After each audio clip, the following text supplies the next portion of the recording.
छत्तीसगढ़ की जनसंख्या में अन्य पिछड़ा वर्ग और आर्थिक रूप से कमजोर वर्गों की गणना के लिए गठित छत्तीसगढ़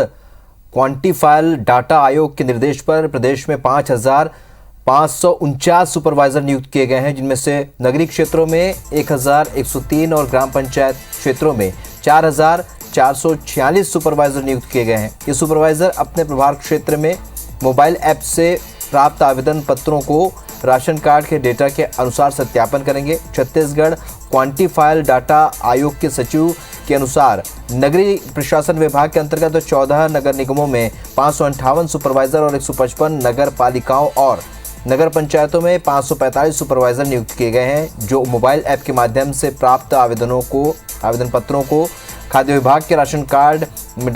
उपलब्ध डेटा के अनुसार सत्यापन करेंगे।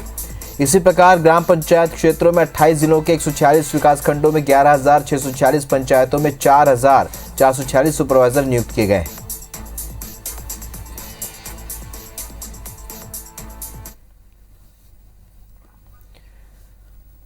सौरभ परियार हमारे सहयोगी और ज्यादा जानकारी के साथ इस खबर पर हमारे साथ जुड़ रहे हैं। ओबीसी और गरीबों की गणना सरकार ने शुरू की है, किस तरीके से ये पूरा कार्य हो रहा है सौरभ, और आगे इसका क्या कुछ फायदा मिलेगा?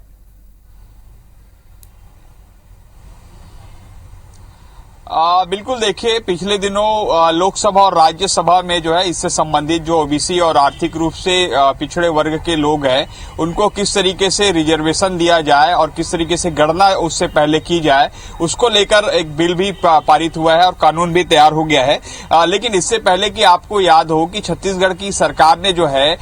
ओबीसी को जो है आरक्षण देने के लिए जो है एक निर्णय लिया था। उसके बाद हाई कोर्ट के निर्देश के बाद हेड काउंटिंग की भी जो है कार्रवाई चल रही है और इसी को लेकर एक बार फिर से राज्य सरकार ने एक कदम आगे बढ़ते हुए एक बड़ा निर्णय लिया है कि जो छत्तीसगढ़ के अंतर्गत जो जनसंख्या है उसमें ओबीसी और आर्थिक रूप से पिछड़े वर्ग के जो लोग हैं उनकी संख्या जो है कैसे गणना की जाए, उसके लिए एक मोबाइल ऐप भी बनाया जाएगा और उस मोबाइल ऐप के जरिए जो है लगभग 5,549 जो सुपरवाइजर हैं वो काम करेंगे और संबंधित जो आवेदक लोग हैं जो ओबीसी हैं और जो आर्थिक रूप से पिछड़े वर्ग के लोग हैं उनके आवेदन और उसके अलावा राशन कार्ड दोनों का मिलान किया जाएगा। उसके बाद जो है इस पर डाटा अपलोड कर दिया जाएगा और कहीं ना कहीं जो छत्तीसगढ़ की सरकार रिजर्वेशन देने जा रही है और उसको लेकर हाईकोर्ट में भी मामला चल ही रहा है, कहीं ना कहीं इस फैसले के बाद जो है एक बार फिर से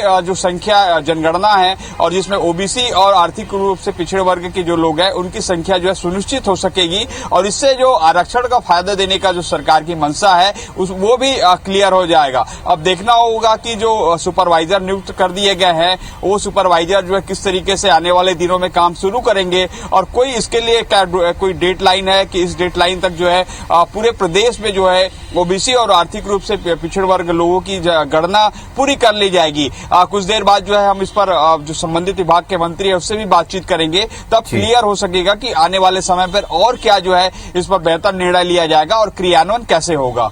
सौरभ, इस जानकारी के लिए आपका बहुत बहुत शुक्रिया।